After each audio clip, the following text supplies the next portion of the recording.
입니다.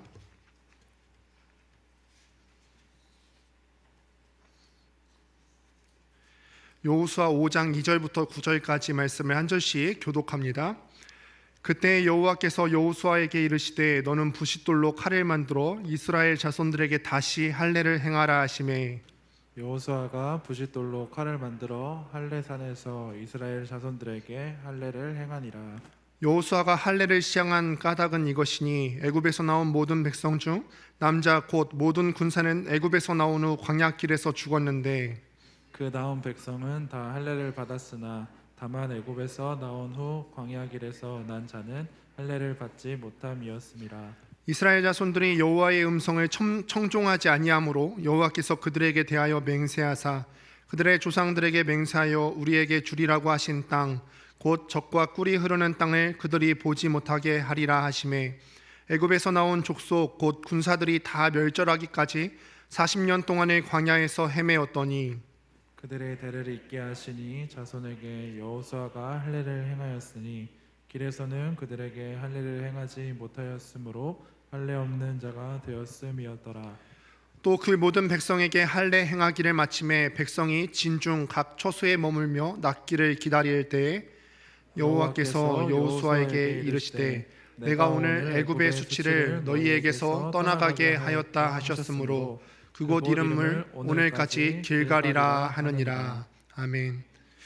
네, 오늘 계속해서 우리가 여호수아서 말씀을 함께 살펴보는 가운데 있습니다. 오늘은 할례 안에 담긴 순종이라는 제목으로 하나님 말씀 증거하도록 하겠습니다. 우리가 지난 시간까지 이스라엘 사람들이 이제 요단강을 건너는 장면까지 우리가 지켜보았습니다.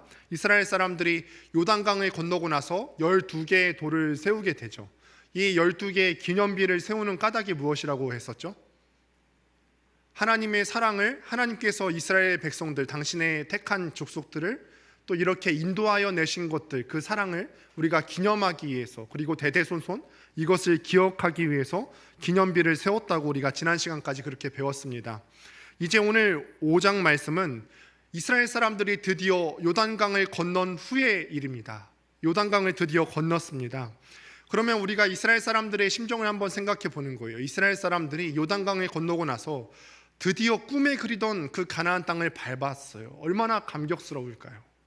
벅차올랐을 것입니다. 한번 우리가 생각해 보실까요? 우리가 주택을 매매를 한번 했다고 한번 생각해 보십시다. 아마 우리 청년 나이에서는 흔치 않을 거라고 생각을 하는데요.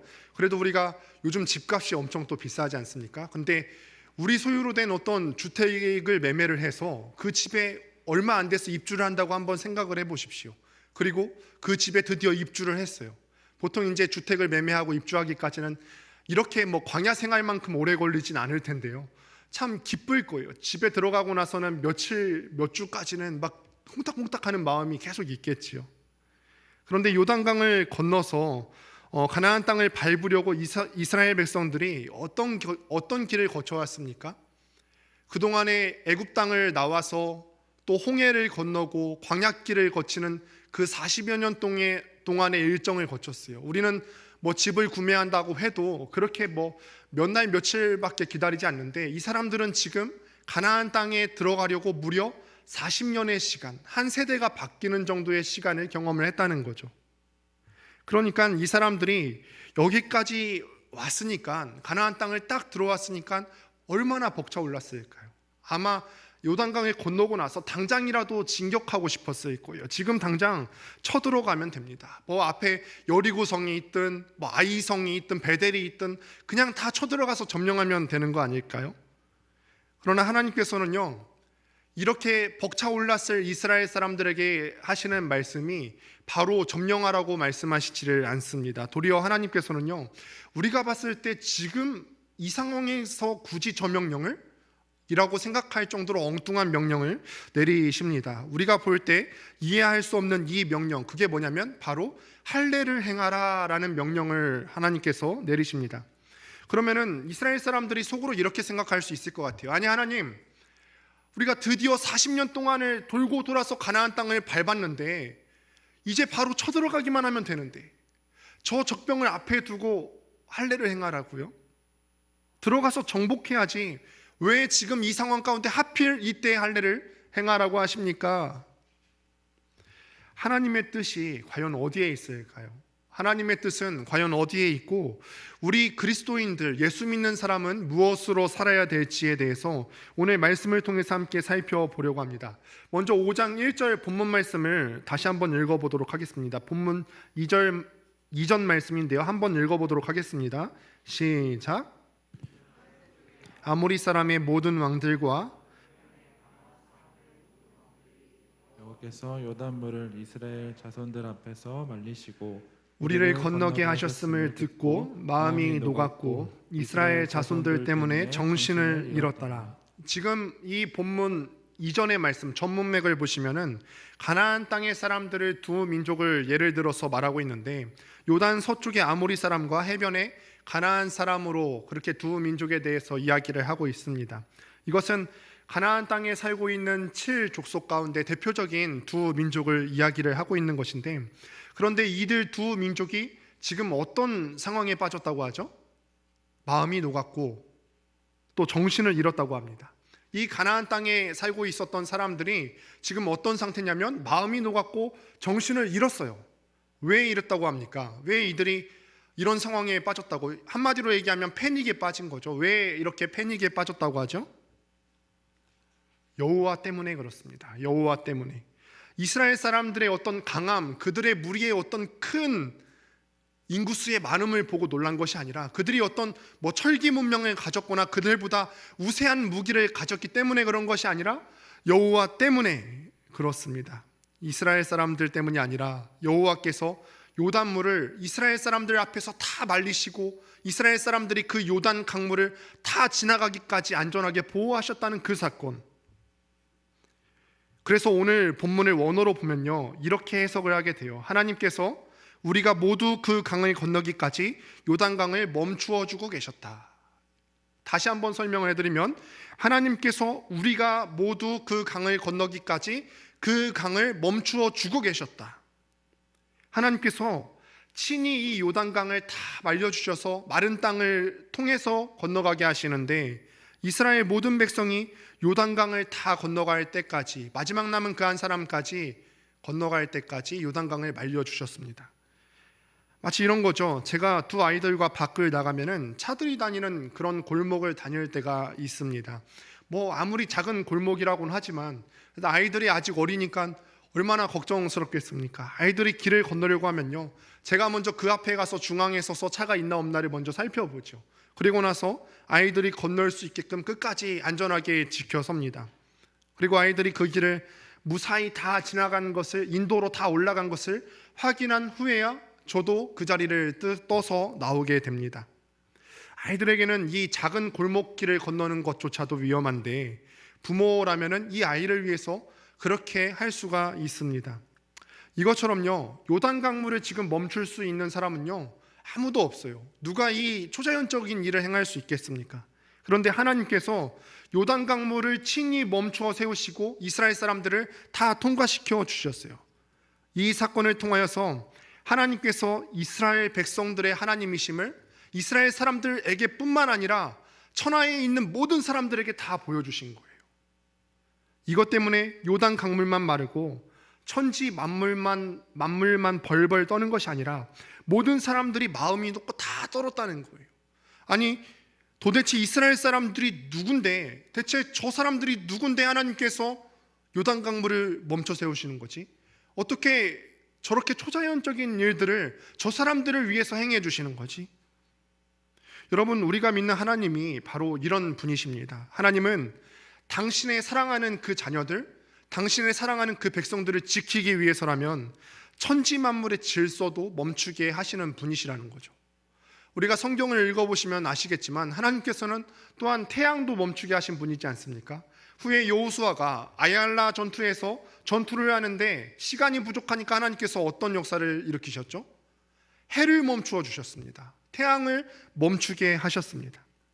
하나님은 이렇게 여러분들 또 당신의 자녀들을 돕길 원하시고요, 또 당신의 자녀들이 또 우리 하나님과 함께 그 승리를 함께 하기를 원하시는 분이십니다. 그런데 그 하나님께서 그 승리를 함께 하길 원하는 우리에게, 이스라엘 사람들에게 어떤 명령을 하시냐면은 2절 말씀을 한번 보도록 하겠습니다. 2절입니다. 함께 읽습니다. 시작. 그때 여호와께서 여호수아에게 이르시되 너는 부싯돌로 칼을 만들어 이스라엘 자손들에게 다시 할례를 행하라 하시매. 자, 이게 아까 제가 말씀드렸듯이 이 명령이 다소 여러 가지 상황적으로 봤을 때 엉뚱한 말씀 같다는 겁니다.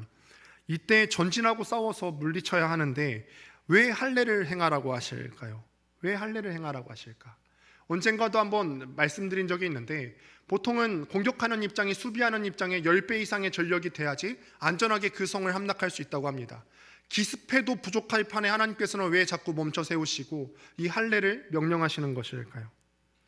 여기에서 우리가 함께 읽은 말씀 중에 중요한 말씀이 있는데 여기서 본 말씀 중에 다시 행하라 라는 말씀이 굉장히 중요한 말씀입니다. 다시 행하라 라는 말은 히브리어 원어로 보면 슈브라고 하는 단어예요. 슈브. 근데 이 슈브는 어디서 나오는 단어냐면 여러분들이 시편 23편 3절을 보시면 나오는 단어인데 시편 23편 3절을 보면 이렇게 기록합니다. 제가 읽어보겠습니다. 내 영혼을 소생시키시고 자기 이름을 위하여 의의 길로 인도하시는 도다. 자, 여러분 한번 맞춰보실까요? 여기서 어떤 단어가 과연 슈브라는 단어일까요? 자, 맞추시면 제가 추파춥스 하나 드릴 수 있을 것 같은데요. 네, 소생시키다라는 단어가 바로 슈브라는 단어예요. 소생시키다. 그럼 소생시키다라는 말이 뭐죠? 소생시키다. 다시 살려내는 거죠. 다시 원래의 상태로 돌아가게 회복하는 거.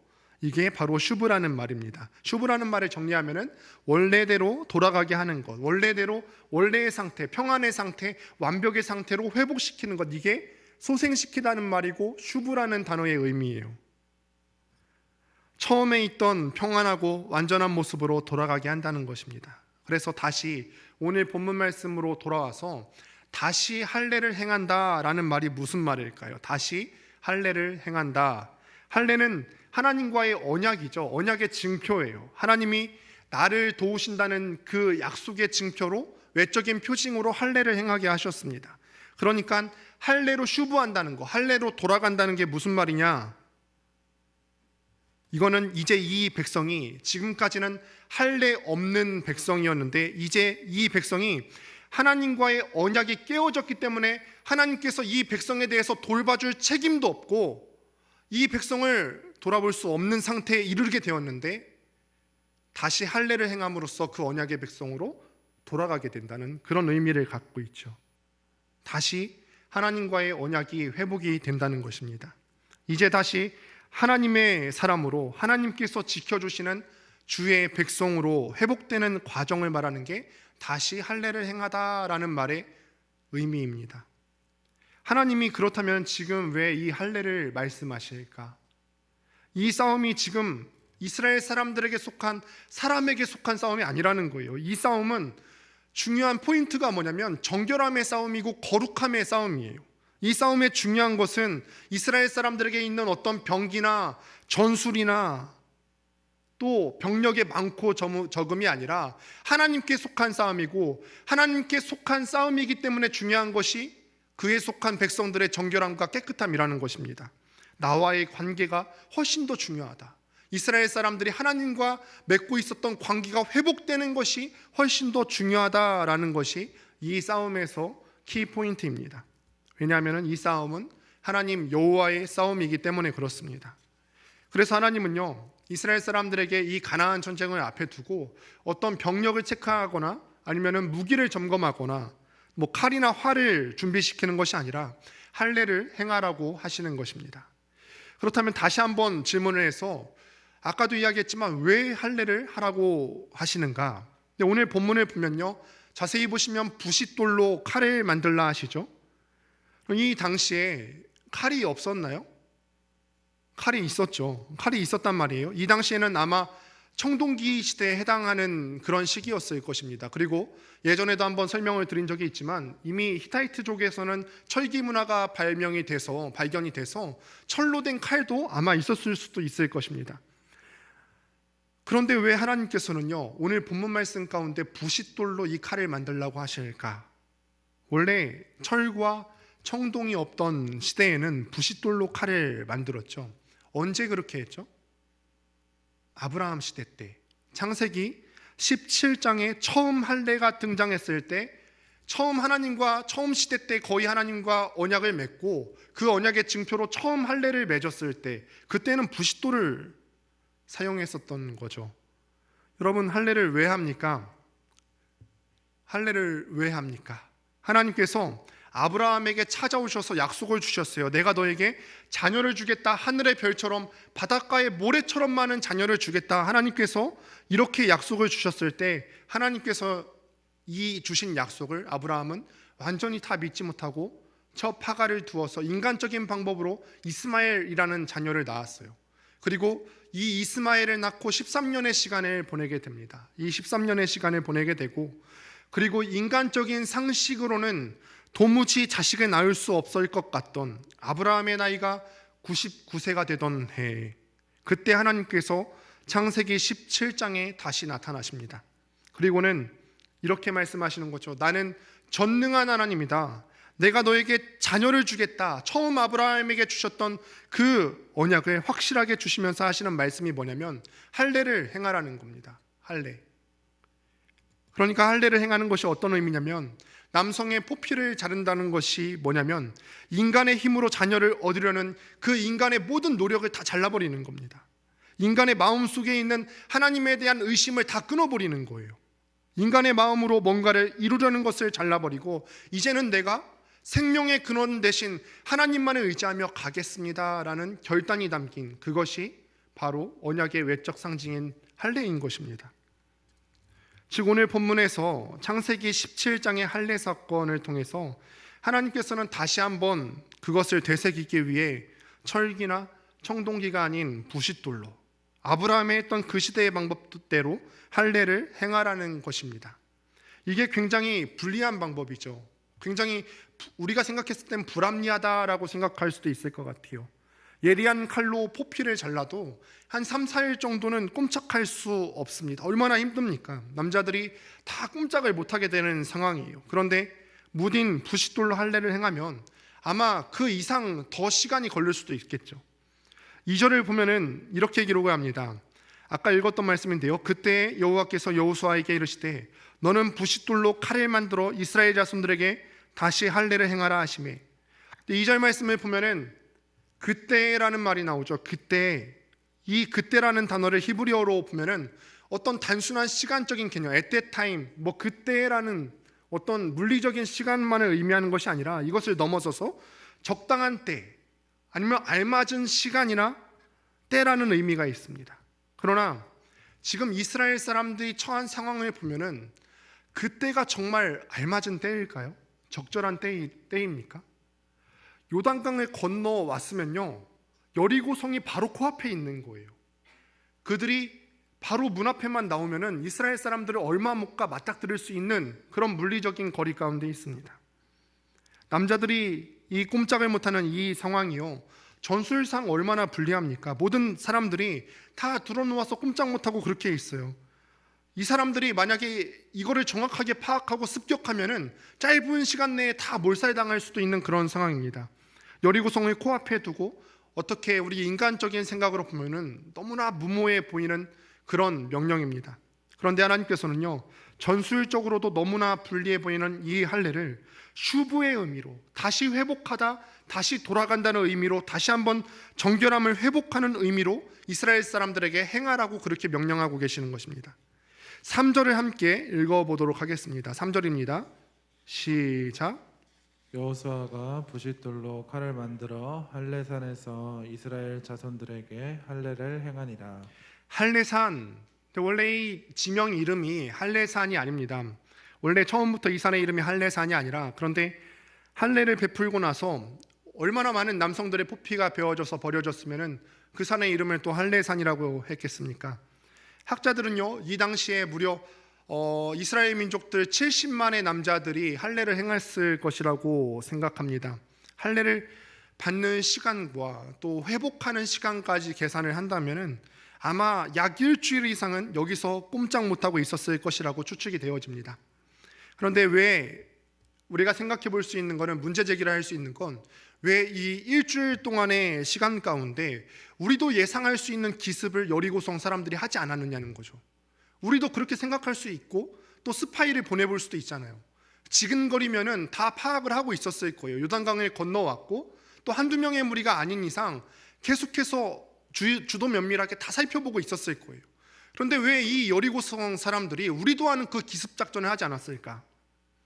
왜 이 시간 동안 한 칼이면 죽일 수 있는 이스라엘 백성들을 죽이지 못했을까요? 그 이유는 아까 우리가 읽었던 1절 말씀에 나와 있습니다. 그들이 이미 마음이 녹았고 정신을 잃었잖아요. 마음이 녹았고 정신을 잃었어요. 왜 그렇다고 했죠? 여호와 때문에.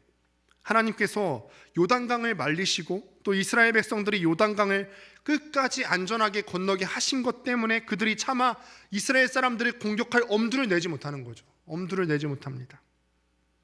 여러분, 그렇습니다. 이 할례를 행한다고 하는 것이요, 하나님과의 관계를 회복하는 슈브죠. 다시 돌아가는 것, 다시 회복하는 거 아닙니까? 하나님과의 관계를 회복하는 그 슈브, 다시 돌아가는 것이요, 여러분에게 있어서는 무엇입니까? 여러분에게 있어서 슈브가 무엇입니까? 우리에겐 예배고요, 우리에겐 기도고, 우리에겐 찬양하는 시간이에요. 여러분, 우리가 지금 다 약해져 있는 것 아닙니까? 아까 우리 대표 기도할 때도 얘기했지만 우리가 코로나19라는 이 핑계 가운데서 개인의 경건 생활이 얼마나 무너져 있습니까? 그러나 여러분 한번 생각해 보세요. 우리가 과연 이 변명이, 이 핑계가 하나님 앞에서도 통할까? 하나님과 언젠가 대면하는 그때 하나님 앞에서 코로나19 때문에 못했어요 라는 변명이 통할까요? 저는 맹세컨대 그렇지 않을 거라 생각합니다. 여러분, 우리가 깨어야 될 때입니다. 다시 한번 여러분들의 슈브의 자리를 찾으셔서 다시 예배의 자리를 세우셔야 되고요, 무너졌던 기도의 자리가 있으면 다시 기도하시기를 노력하셔야 될 거고, 다시 찬양하는 자리를 회복시키도록 해야 될 것입니다. 여러분, 이 슈브의 자리가, 예배의 자리가요, 세상 사람들이 봤을 때는 너무나 무익해 보이는 시간이에요. 사람들이 봤을 때는 이 시간 가운데 나가서 돈 벌고 또 좋은 학점 따려고 공부해야 되는 시간이잖아요. 그냥 경쟁적으로 살아가는 보통의 일반적인 세상 사람들이 봤을 때 이 시간은 뭐 하는 시간이냐면 학점 따기 위해서 공부해야 되는 시간이고, 여러분들 지금 기말고사 기간이잖아요. 공부해야 되는 시간이고요, 취업을 위해서 스펙 쌓아야 되는 시간이고, 영어 공부해야 되는 시간이에요. 이 시간 한 시간 나와서 울면서 찬양하고 기도하는 거 세상 사람들이 봤을 때는 무익해 보이는 거예요.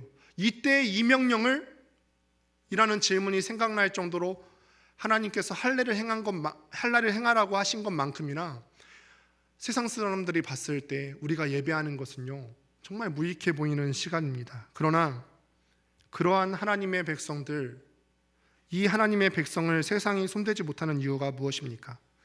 그건 바로 하나님께서 여러분들을 보호하시고 또 하나님께서 세상 사람들의 마음을 녹이시고 그들의 정신을 잃게 만드셨기 때문이라는 사실을 믿으시기 바랍니다. 하나님의 위엄을 통해서 하나님의 그 위엄을 세상 가운데 나타내 보이시는 거예요. 이 백성은 내 백성이다, 너희는 내 자녀다, 내가 지킨다, 나에게 예배하는 이 백성들을 내가 지키고 인도한다, 하나님께서 선포하시는 것입니다. 자, 이렇게 이어집니다. 4절과 5절을 함께 읽어보도록 하겠습니다. 함께 읽습니다. 여호수아가 할례를 시행한 까닭은 이것이니 애굽에서 나온 모든 백성 중 남자 곧 모든 군사는 애굽에서 나온 후 광야 길에서 죽었는데 그 다음 백성은 다 할례를 받았으나 다만 애굽에서 나온 후 광야길에서 난 자는 할례를 받지 못하였습니다. 광야길에서 나온 그 출애굽 세대들이 할례를 받지 못한 이유는요, 여러 가지 이유로 추측이 되어지지만요, 가장 큰 이유는 가데스 바네아 사건일 거라고 생각을 합니다. 가데스 바네아라는 곳에서 어떤 일이 있었는지 혹시 아십니까? 가데스 바네아라는 곳에서 어떤 일이 있었냐면은 가나안 땅을 목전에 두고서 이제 모세가 12명의 정탐꾼을 보내게 되죠. 그 중에 이제 10명의 정탐꾼들은 이 가나안 땅에 대해서 부정적인 보고를 갖고 들어와요. 그 사람들은 물론 그 땅에 되게 풍부한 수확물들이 있고 그렇지만 좋은 땅이지만 그 땅의 성들은 높고 또 그 땅에는 장대한 사람들이 지키고 있어서 우리는 그에 비하면은 아무것도 아닌 사람들 같다. 그렇게 이야기를 합니다. 나머지 두 사람 여호수아 갈레암만이 이 상황에 대해서 믿음의 고백을 하게 되죠. 이스라엘 백성들은 누구의 말을 들었죠? 다수인 10명의 말을 들었어요. 그래서 이스라엘 사람들이 이 다수인 10명의 말을 듣고 그 기록에 의하면 옷을 찢고 가슴을 치면서 통곡하고 하나님을 원망했다고 그렇게 기록합니다. 하나님, 우리를 왜 이곳으로 부르셨어요?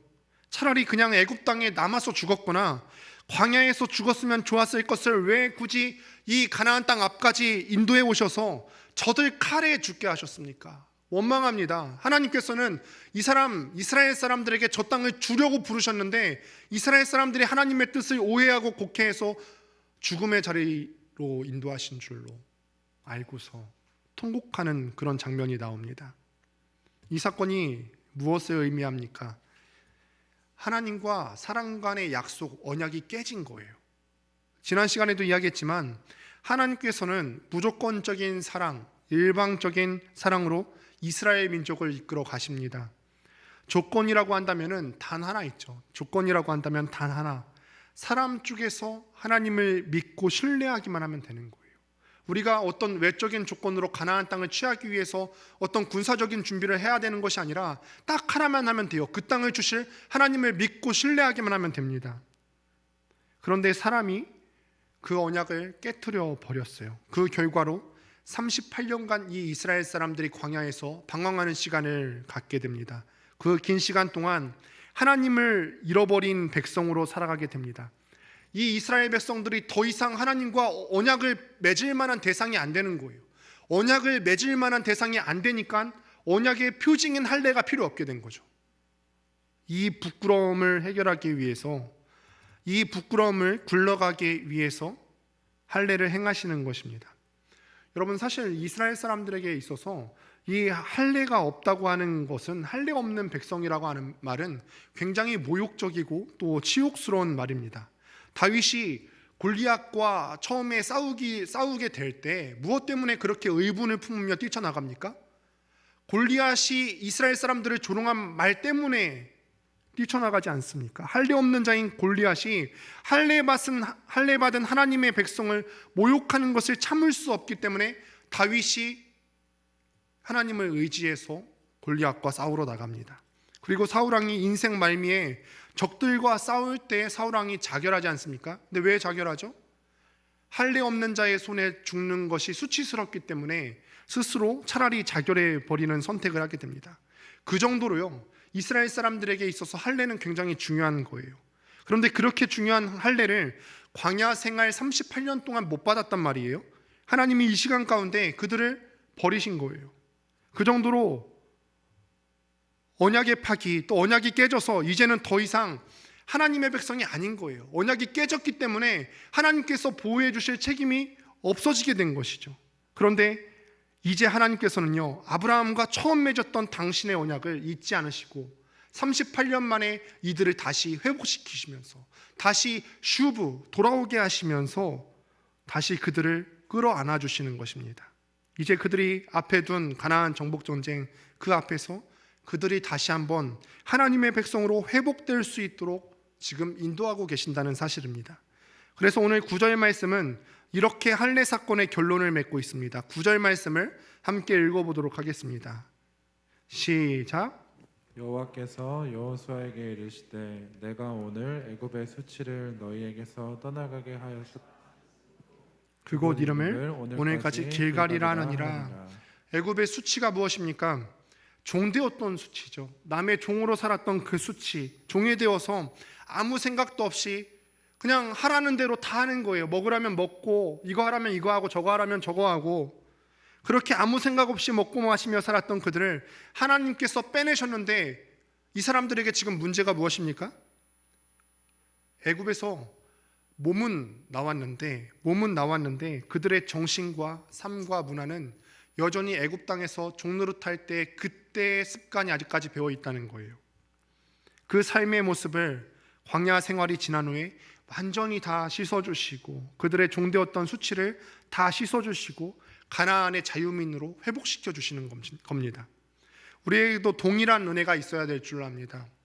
우리가 여러분들이 구원받고 하나님의 자녀가 되었잖아요. 더 이상 여러분들은 어떤 노예 생활하거나 또 사탄마귀의 종노릇하는 존재가 아닙니다. 그럼에도 불구하고 여러분들의 신분은 하나님께서 의롭게 만들어 주셨는데, 의인이 되었는데 우리의 마음은 여전히 죄인의 마음을 갖고 있고 여전히 죄가 너무나 좋고 죄가 너무나 달콤하고요, 죄를 먹고 마시면서 우리가 하나님의 나라 백성으로 살지 못할 때 하나님께서는 다시 한번 이 시간 우리에게 할례의 은혜를 허락하여 주시게 되기를 바랍니다. 다시 한번 회복되라, 다시 한번 나에게 돌아오라, 다시 한번 하나님과의 관계가 회복되라. 슈브죠. 돌아오면 내가 너희를 하나님의 귀한 백성으로 삼아주겠다. 다시 한번 돌아오면 다시 너희를 세워줘서 내가 너희로 너희의 인생길을 인도하고 또 하나님의 할례 받은 백성이 되게 하겠다. 하나님께서 그렇게 약속하시는 것입니다. 우리 함께 로마서 2장 28절과 29절 말씀을 찾아보도록 하겠습니다. 이 두 절 말씀이 오늘날 우리에게 행하시는 하나님의 할례의 슈브, 회복이 무엇인지 말씀하고 있는데 함께 읽습니다. 시작. 무릇 표면적 유대인이 유대인이 아니요 표면적 육신의 할례가 할례가 아니니라. 오직 이면적 유대인이 유대인이며 할례는 마음에 알지니 영에 있고 율법 조문에 있지 아니한 것이라. 그 칭찬이 사람에게서가 아니요 다만 하나님에게서니라. 그렇죠. 이 말씀에 나온 대로 어떤 외적인 할례가 다가 아니고요, 표면적 할례가 아니고 몸에 행하는 할례가 중요한 것이 아니라 마음의 할례가 중요하다고 합니다. 하나님, 내가 죄인 되었던 죄의 근성이 아직 내 가운데 남아 있습니다.